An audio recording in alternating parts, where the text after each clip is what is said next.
Good morning, sunshines. First of all, before we get started on the lecture, several of you have yet to send me your paint elevations. I've gotten several excellent paint elevations. Thank you very much for those who've been sending them. The second thing is that for Thursday's class, we're not going to actually have a lecture. It's just a chance for you to build your finished model, which all you need to do for your finished model is draft the other walls. So you've already drafted the major wall, the biggest wall in your set, and you've colored it in for your paint elevation, hopefully. For those of you who haven't quite finished, you've got a little while to do that. But once you've done that, then go ahead and draft the other walls. So you've got 3 walls, you can draft 2 more. If you have 4 or 5 walls, you have several more to draft. But draft all the walls the same way you drafted your wall on your big wall, and then color them in. Again, hopefully you remember what colors you used on the paint elevation for your paint elevation. Now, they don't all have to be the same color. You can change colors if you have a masking wall or something like that. They can certainly be different colors.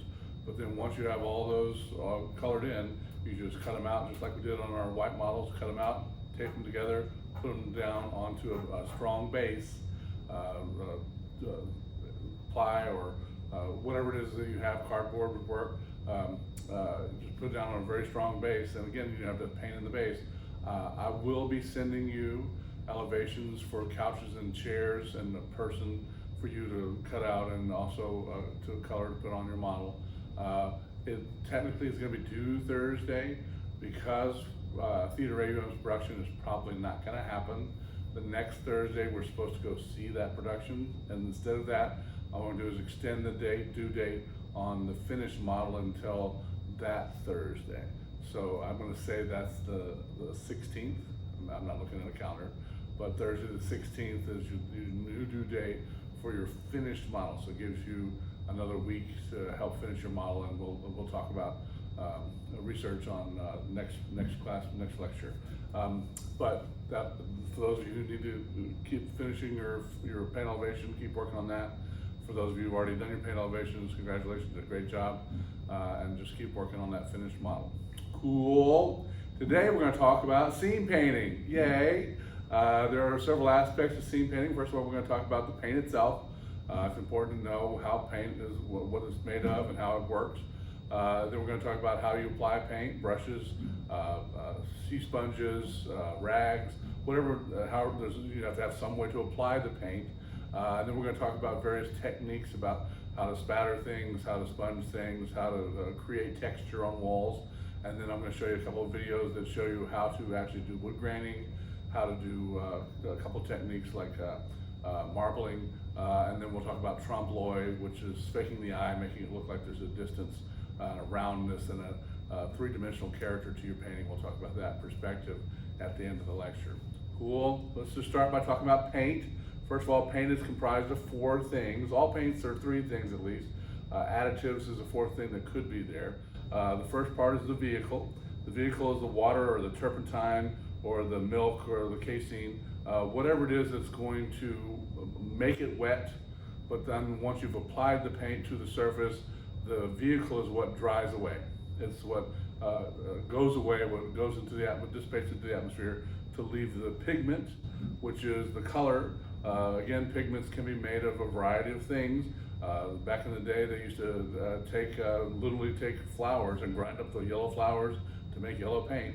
You have to have something that is that color in order to create that pigment. Now, one of the nice things about today's world is that we're able to create color manually, and so we don't actually sometimes need an actual thing to create the color from. But basically, there's a powder mix that you'll mix into the paint. Fortunately, that's already been done for us in most instances when we buy paint. Then there's this thing called the binder.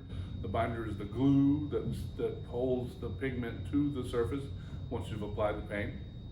Again, glues can vary depending upon, horse glue is made from the hooves of horses. You just grind those up and we mix it with water, it becomes very pasty. You have all kinds of acetates, turpentines, that sort of stuff, which acrylic, enamels, even the sticky stuff in milk, latex is a common binder. And then the 4th part are the additives. You may add some gloss, and so the paint is shiny when you're done. You may add things like sand to make it a little gruff when you're done. may add little big things like rocks, whatever, pebbles, whatever it is that you add to the paint that the binder is also going to hold onto the surface. For instance, those little columns that are right outside the green room or the little pebbles on it, that actually was applied just like paint. All those little pebbles were put into glue with the binder, and they were just painted on those columns. And when the vehicle dried, you were left with those little stones, and occasionally, I'm sure you've seen it, and some of you have probably done it, where you can just fleck the little stones off of because the binder is not that strong. Anyway, that's what the physical nature of paint is. There's also, we talked about color last class period. The paint has various colors. Roscoe is a manufacturer of paints that creates a nice variety of both your primary and your secondary colors, also about 3 different types of browns. They also create 3 different types of greens. And so it's a nice palette to begin with. I would suggest, again, as you're trying to find your colors, go ahead and download a little Roscoe chart online and use that as your basis for mixing colors to come up with. So because most theaters have access to those colors, the basic hue of the color, the purple, the green, whatever the basic hue is you want to, if you're ever trying to mix paint, you always want to sort of start with that basic hue and then figure out whether you need to tint it, to tone it, to shade it, or to to raise or lower the value of it, or to raise or lower the saturation of it. When you found your recipe for your color match, you always want to make sure to write it down. On the lid of the can, write it down. You know, this is 3 parts this red, 2 parts yellow ochre, and 1 part gloss. Whatever it is that you're mixed, write it down. Keep a little notebook. Write it down in your notebook separately because the lids get lost. But write down that recipe. And again, a lot of things, like especially with wood grains and that sort of stuff, don't only work for the show you're working on, but again, if you're trying to recreate that temperature, the look, that gloss look for different sets, you can keep using that same recipe over and over and over again. If you're trying to color match and you've tried more than 3 times, start over. Obviously, if you, and again, the easiest way to color match things is to use the back of your hand. Take your little finger, take it off the lid of the can, take a little paint off the lid of the can that you're using, put a little color on your hand there, wash your finger, get a little paint off the second color, blend them in nice and strong with the colors you hope that make your match, the proportion. Again, let's say you have 2 parts red, 1 part blue. Well, you just do 1 red, 2 reds, and then wash your hand, and then get a blue, and then mix it all together, and that'll show you how close. Now again, I would take that and put a little dollop next to the actual color, because once it dries, most colors tend to dry a little darker when they actually dry than they are on the back of your hand. So do a complete test. If you have a little hair dryer, it can speed up the process of it drying. But again, keep that recipe in mind, because it's one of the most frustrating things is to find a perfect color match on something and then forget what it is that you did to make that color match happen. Yes.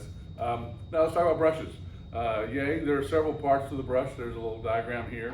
The biggest part is there's the bristles, there's the ferrule, which is the part you grab around with the metal piece that holds the bristles to the handle, and there's the handle. Most brushes, the toe of the brush, if you've got what's called a lining brush, the toe will be angled. If you have what's called a lay-in brush, the toe is flat. Lay-in brushes are meant just to put a lot of paint on a big surface. Lining brushes are made to do more delicate, detailed work. And again, the size, the width of the ferrule will tell you if it's a 2-inch brush, it's 2 inches wide. If it's a 4-inch brush, it's 4 inches wide. That's how they rate the brushes. You also have lining brushes that are a little smaller and come to a point. One of the things you're going to be tempted to do when you're lining things is to lick the tips of the brush. Don't do that. You always want to use your fingers to make the nice strong point when you put and again, you want to make the point before you put the paint on it, because after you put the paint on it, you're just going to wipe the paint off. So make yourself a nice strong point or a nice sharp point, and then dip your lining brush in the paint, and then you can line very easily. My rule of thumb is on stage, and again, if you're working on in a thrust stage or an arena stage where the audience is as close as we are, you might want to use this. You can use smaller lining brushes. For proscenium stages where the closest audience member is 15 feet, 20 feet from the stage, if a 1-inch lining brush is as small as you need to get. Anything smaller than that, any of that kind of detail is way overboard for scenic painting for a proscenium stage of that size. The last kind of brush we'll talk about is scenic fitch. The nice thing about a scenic fitch, well, there are two nice things. First of all, it tends to be rounder, it's more of an oval shape. Because they're natural horse-hairs, they hold paint a lot longer, and so you can make lines. If you're making any kind of shadow line, for instance, the shadow line that you can see in the brick here, where you've got the shadow, but also the highlight that's showing up in the brick here. If you're making those lines, aligning a scenic fitch will make that entire line in one stroke, whereas a normal brush we would have to dip it, go back, and come back in. Yes. The other nice thing about a fitch, because the handle is round, you can stick it into bamboo pieces and use it to paint on the floor a lot easier. It just makes for a nicer holding, the way to hold the brush, rather than to tape it onto the end of a brush, which is what you would have to do use with a normal brush with a normal handle. Cool.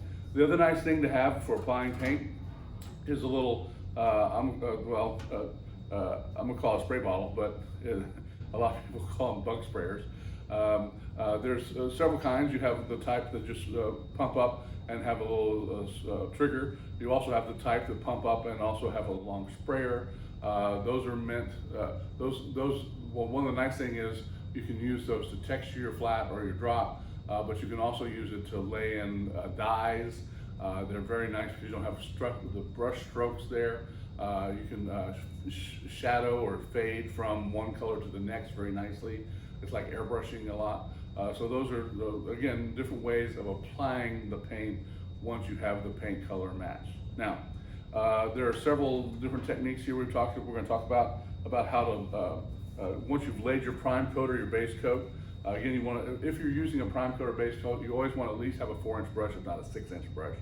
If you're just doing a prime coat or a base coat, you really just want to get that paint on there as fast as possible. Rollers are great. But if you're priming something, oftentimes, in olden days, flats used to be made out of muslin, and you had to go through this step called sizing.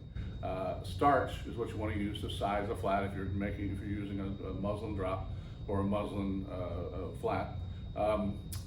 Oftentimes, you can mix your base coat with the water and the consistency. You add a little starch to it, where it can both be the prime coat and the sizing coat. But again, you have to make sure that you're trying to do that, because a lot of times if you put too much starch, it'll get crinkly. If you don't put enough starch, it'll sag at the end. So again, write down the formulas once you've done this about how this thing works. But the first thing you want to do is put on your base coat or your prime coat. Now, oftentimes, if you're just painting a wall and then you're going to put a little texture on it, your base coat can also, your prime coat can also be your base coat. But in most theatrical instances, you want to do this thing called scumbling. Scumbling is where you add 2 or 3 colors together, and the way you want to scumble things is by cross-hatching them together. So you paint on one color, and again, you want to use sort of an X stroke. You stroke it, make X patterns, and then dip, because you're blending the colors. Once you go from one paint to the next paint, you don't have to wash your brush in between. You just go from red to blue to yellow, whatever it is the colors are, and just scumble them in. And again, there's an example of scumbling. You can see that this scumbling has actually transitioned from a darker left corner to a brighter right corner. That's great if that's something you want to do. You can see that there's all kind of little purples and oranges in that color. Those are created by blending those colors as you scumble along. Yes. Another way, as opposed to just scumbling with your brush at random, is to do what's called a wet blend, where you blend from one color to the other color. In that case, I would paint an entire section of the drop or the flat with the one color and bleed into nothing over time. Let that dry, and then start with the other one and blend back in. Because if you don't let them dry in between, then they're gonna start creating colors, like in the drop, or the example here. You see the blue blends into the red, and you can see how it turns purple in the middle there. That's because they were both painted at the same time, and so the wet blend in between. Now, if that's the color you want, then that's the way to do it. There's a little video here that we're going to put in showing you how to cartoon a flat. Basically, cartooning a flat is taking a drawing, which of course is going to be 8.5 by 11 size, and your flat is going to be 40 feet by 20 feet. And so you lay out a grid, and then you just take a piece of charcoal, usually on a stick so you don't have to bend over, and you just take that drawing and grid your drawing. And then instead of having to draw the whole drawing, you're just going to draw that little square. And so you're just going to put in the major lines on the drawing, on the painting, and then come back in. And once you have, if you make the line and it's not right, because you're using chalk, if you take this little thing called a flogger, it's just a little piece of muslin, you can just flog the charcoal off and redraw the line correctly. And then once you have the lines exactly the way you want them, you take a marker and you come back in and you do what's called inking the drawing. So you just come back along and then follow the charcoal line that you've worked out exactly where it goes, and then put the mark slot line on. The nice thing about the mark slot is that it will bleed through the paint. So once you've painted, let's say you're doing a sky drop with some clouds on it, once you do the sky and you've laid out the clouds, the little mark slot will bleed through the light blue sky, and so you can still see where the clouds are going to go, and then the clouds will go on top. You always paint from the back of the drawing toward the front. Whatever the most distant thing is, and usually it's the sky. You start with that, and then you layer things on top of that, okay, as opposed to doing front to back. Cool. Anyway, here's a little video on how to do the layout. There are several techniques for adding texture. Again, in the little example here, and there's a little video out showing you how to spatter, but spattering is putting little bitty dots of paint on an object, and you can see that in the examples, the person has a little stick that they're hitting the brush against. Oftentimes people use their hands to hit the brush against. I'm going to tell you, if you create a good enough flick with your wrist, you can get very good at putting a couple of little dots and making a nice spray without having it get too thick. Whenever I'm spattering, you always want, because it's very wet, as much as possible you want to paint what's called down. In other words, have it laying on the floor, so that when you paint, you flick your spatter, if you're painting up, the paint will sometimes run. Now if you want it to look like it's a bloody wall, paint up. But usually if you just want to spatter something, you want to paint down, which again, you have to have the paint figured out before you put the wall up, and so you have to plan ahead where you're going to paint, when you're going to paint, and that sort of stuff. If your wall is already up, then spattering might not be your best texturing technique. But spattering, again, using a nice little quick flick. Usually if you want to have a spatter, you want to spatter at least 3 times. You want to have the, just in general, the complementary color, that you want to have the tint, and you want to have the shade, yes? If you spatter it those ways, no matter how the set is lit, then you're prepared for it to be lit. If you have a green wall and then put red light on it, well, if you have the complementary, you have the red spatter, which will make the wall still look alive. And if you light it with blue, if you have a little tint on it, it'll still react positively, and conversely, if you light with yellow, the tone will take care of that, shade will take care of that. There's another technique, it's called bathing. Bathing is the same technique as spattering, except that you have a lot more paint on your brush, and you can see that there's lines off of it. For those of you around for Measure, we bathed that set. Because again, we were trying to create stone, and so you can see that, again, imagine you're not looking this close, you're back a little bit. Bathing is a very nice way to create a nice color over the top of your base coat. In this case, the base coat is just a black, but bathing is a nice, quick way of applying texture that just allows for some stuff to seep through, and you can see that they've got 3 different colors. They should have probably textured them over a little bit more consistently, but nonetheless, there's the example there. Rag rolling is a much easier to control technique for adding texture. It is, however, incredibly messy. I would always suggest working with gloves if you're rag rolling, but you literally just take it, it's exactly what it sounds like. You take a rag, usually a white piece of muslin, and you dip it in the paint and you squish out as much paint as you can, and then you just take the paint and you roll it onto the wall. And of course you want to roll different directions so that you're not having the same pattern, but because you're rolling the paint onto it, it doesn't drip nearly as much or hardly at all.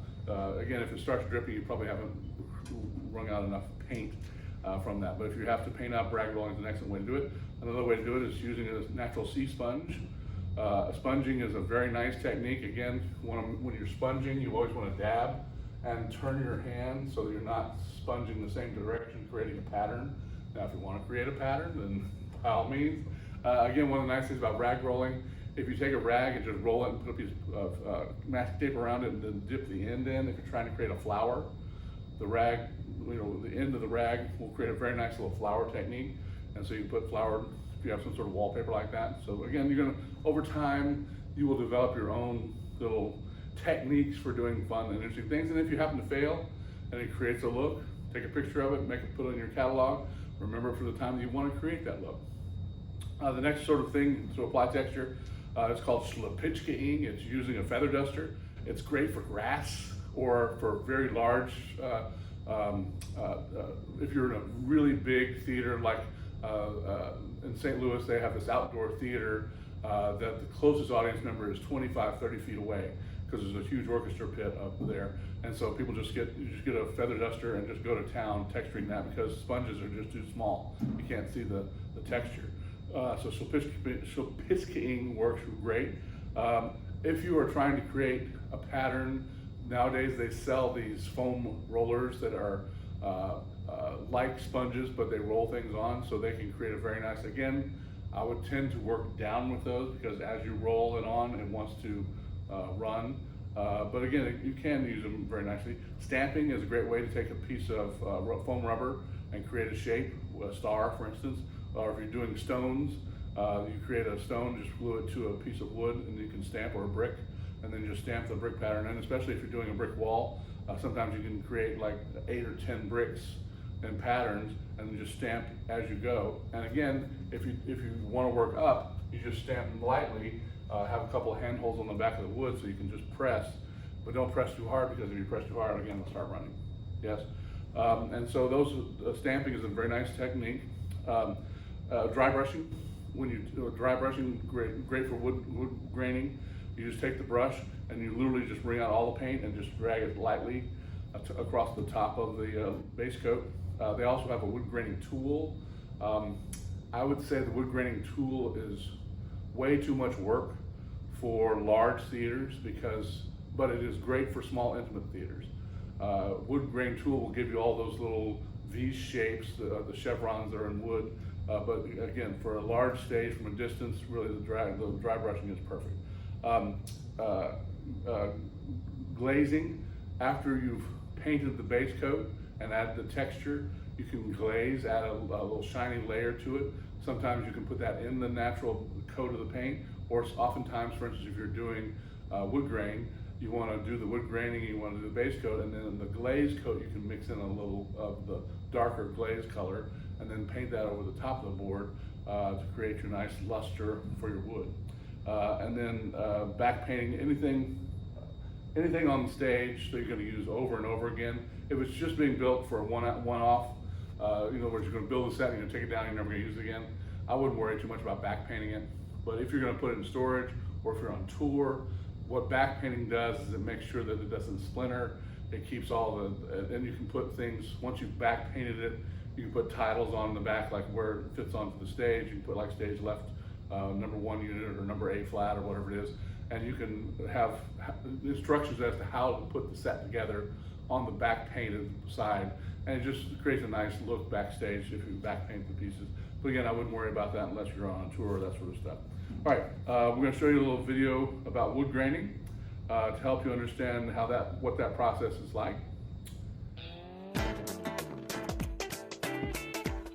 If a real mahogany door isn't in your budget right now, you can still have the unbeatable beauty of wood with a decorative treatment I call wood graining.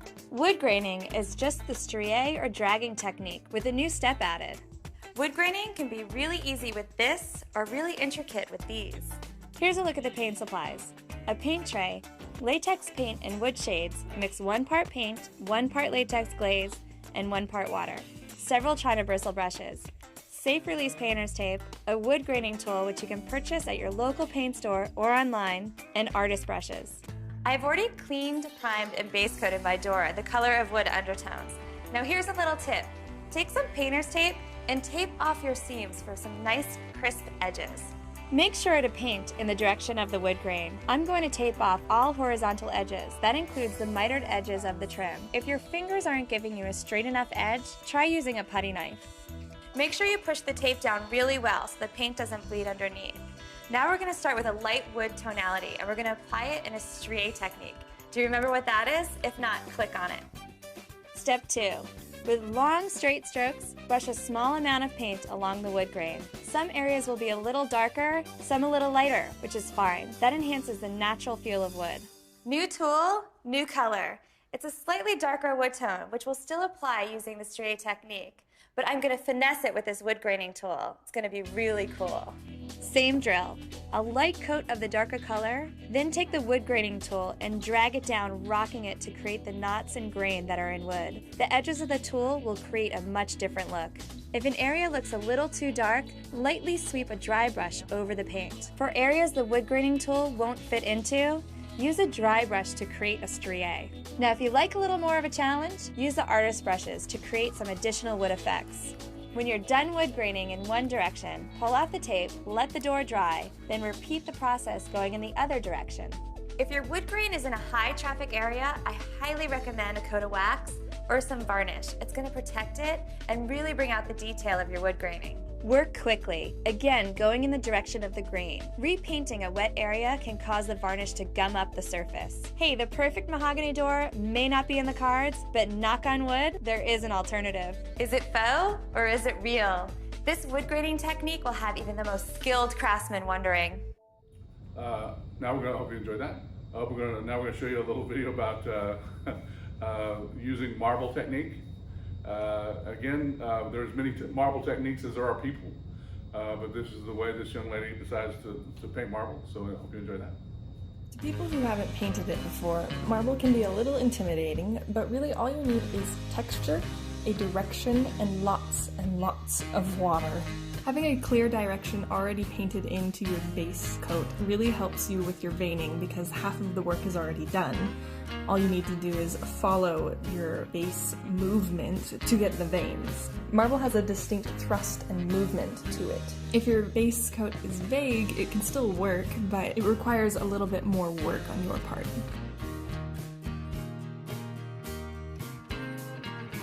My biggest tip for painting marble is using lots of water. The water helps the paint flow and blend together in a more natural way than harsh edges. You can add texture in a lot of different ways. You can sponge, you can spatter, you can use different tools and rags or anything that you have on hand.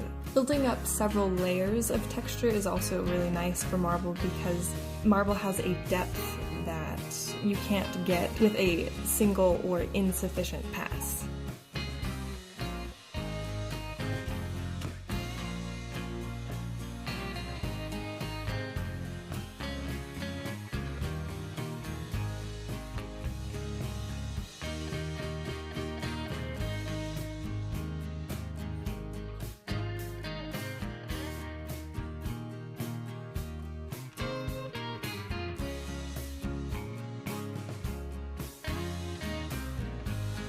There are a lot of ways to make the veining, but there are several do's and don'ts that make it look realistic.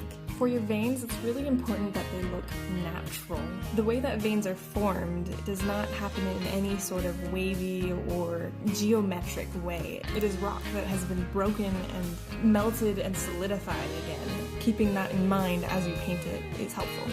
One of the most important things is to make sure the veins aren't randomly going in every direction. It's important that your veins are all going in the same general direction. If they have no purpose and are just wandering around, it doesn't look real. Another important thing to do with your veins is to vary how thick they are and vary it drastically.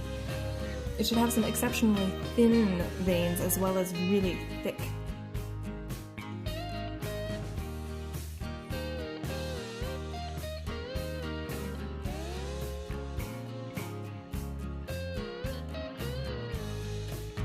One of the fun things about marble is all of the different tools and techniques that you can try.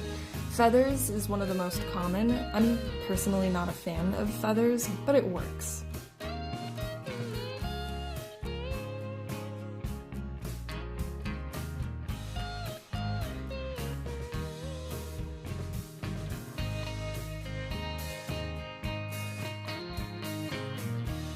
As you do your veining, make sure that no patterns are developing. Everything should be random, natural, and there shouldn't be evenly spaced veins.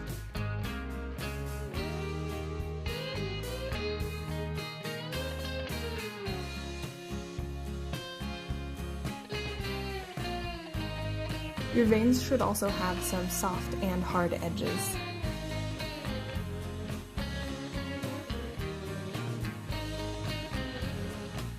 Another thing to be careful of is unnatural X's. This one was looking a little too much like an X, so I separated it. Marble veins do cross each other, but typically not in a very clear X shape, especially when they're the same color. And in fact, having the veins cross each other creates some depth, so it's very important that they do that, just not in an unnatural way.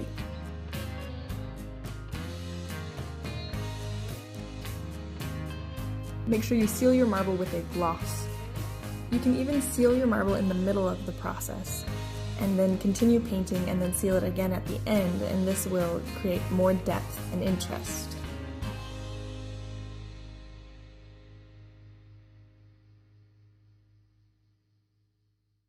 Alright, once you have all your little techniques down, you want to start painting drops, painting scenery. Trompe lOeil. Trompe lOeil literally means deceiving the eye, it's French. And so there are three basic steps in Trompe lOeil painting. First step is cartooning. We talked about that earlier today. You want to cartoon your flat or your drop. Then you want to paint the wood grain, the marble, all that sort of stuff. And then the third step is to model it. And that's really what makes it Trompe lOeil. Adding the highlights, adding the shadows. You can see from this little rendering here, the top left and the top right corners have been shaded to give you a sense that the light is diminishing. You can see the molding all has the shadow painted in. Again, this is where the handrails that are there, you can see the little finials have the roundness on the bottom of the bulb of the finial that makes it look like there's some dimension to it. Obviously the trees and the shrubbery have their highlights and their shadows in. So that's what Trompe lOeil is. It's again, you want to, it's best to work from a photograph or have some sort of direction of the sun, your light source, so that you know that you're always painting with the shadows going the correct way. I did a show, we did a production of Tartuffe in grad school, and the scenic designer had the light source coming from stage right, and the light designer had the light source coming from stage left, and it was the strangest. You got there and you looked at the set, and it was like, why are all the shadows on the wrong side of the object? It's because they had painted, the scene designer and the light designer hadn't communicated, and so they had painted the shadows on the wrong side of the wood. Well, sorry lighting designers, guess who's easier to change than to repaint the whole set? You get to rechange the source of the light. But again, that's an example of something you should create or should do in production meetings, is to figure out things like where the light source is. Last thing for today is perspective. There are a couple of key ways. Think about perspective as a two-dimensional representation of a three-dimensional space. For those of you who still are doing little sketches, you should start doing perspective sketches. And let me show you the key to perspective sketches. First of all, looking at the three blocks, you can see that the box that's below, first of all, the yellow and the blue line is called the horizon line. You have to know what your viewing plane is. And usually when I'm doing a sketch, my viewing plane is about 6 feet, because that's how tall I am, and your eyes are your viewing plane. And any line below your viewing plane will rise to the horizon line, and any line that's above the viewing plane of the horizon line will will sink toward the horizon line. And so you can see that the block, again, you can see different size blocks. I wish it had been the same size, but that's all right. You can see that the block, when it's below the horizon line, you can see the top and the right side and the left side. But as you raise it to your horizon line, you can only see the two sides. And as you raise it above the viewing plane, you can see the bottom and the two sides. But you can see how the two sides, because they're parallel, the top and the bottom line for each side go exactly to a vanishing point that is on the horizon line, and that tells you exactly the angle that those lines should achieve. Hopefully that makes sense.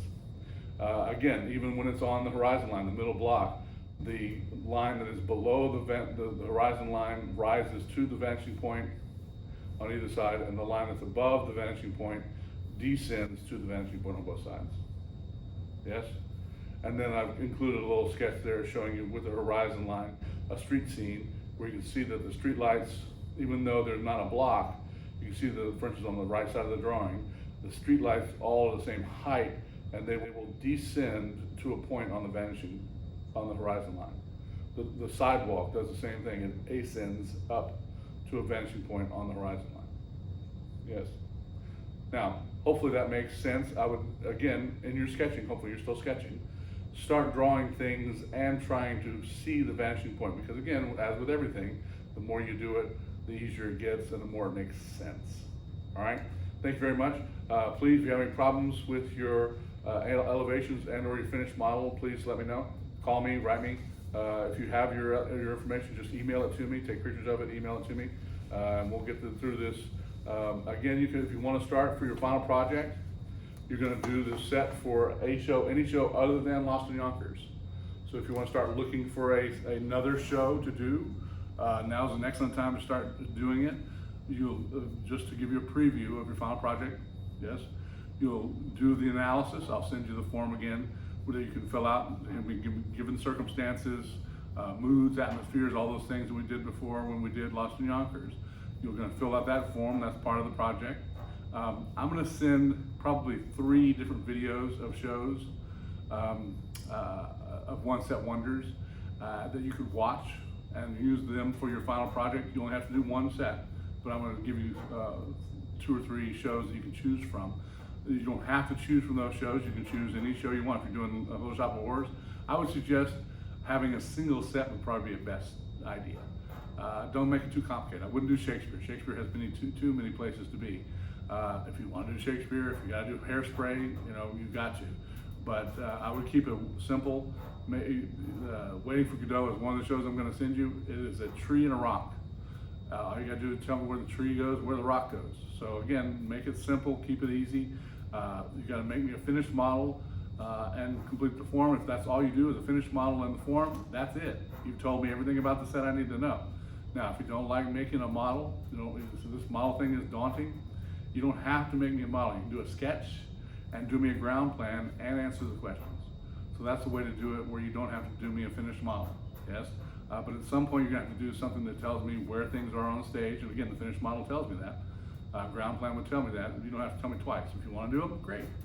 But all I need is for you to design a show for your final project, and that's the other thing we're doing in addition to finishing the model for Lost in Yonkers. Cool? Cool. Anything else? Let me know. Talk to you later. Bye.